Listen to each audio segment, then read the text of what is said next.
আজ তোমাদের সঙ্গে শেয়ার করছি মুগ ডালের কচুরি, যেটা খেতে কিন্তু বেশ ভালো লাগে। তার জন্য সবার প্রথমে 1 কাপ মুগ ডালকে আমি ভালো করে ধুয়ে জলে ভিজিয়ে রেখেছিলাম 1 ঘন্টার জন্য। এবার একটা মিক্সিং বোলের মধ্যে ভিজিয়ে রাখা মুগ ডাল দিয়ে দিচ্ছি, বেশ কয়েকটা কাঁচা লঙ্কা আর আদা। এবার মুগ ডালটাকে একটা স্মুথ পেস্ট বানিয়ে নেব। তারপর কড়াইতে বেশ খানিকটা সাদা তেল আর 1 চামচ ঘি গরম করে নিয়েছি। তোমরা চাইলে শুধু সাদা তেল বা শুধু ঘি দিয়েও রান্নাটা করতে পারো।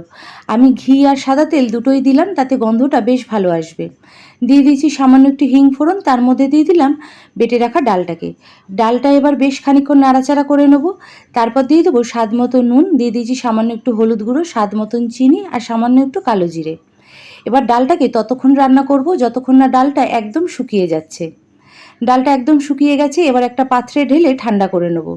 ততক্ষণ ময়দার একটা ডো বানিয়ে নিতে হবে। তার জন্য নিয়েছি 3 কাপ ময়দা, তার মধ্যে দিয়ে দিলাম স্বাদ মতো নুন, চিনি আর 1 চামচ ঘি। এবার অল্প অল্প জল দিয়ে ময়দার একটা নরম ডো বানিয়ে নিতে হবে। এবার এই ময়দার ডো থেকে ছোট ছোট লেচি কেটে তাতে বাটির আকারে দিয়ে মাঝখানে পুরটা ভরে নিতে হবে। ঠিক যেইভাবে আমি করছি তোমরাও করে নেবে।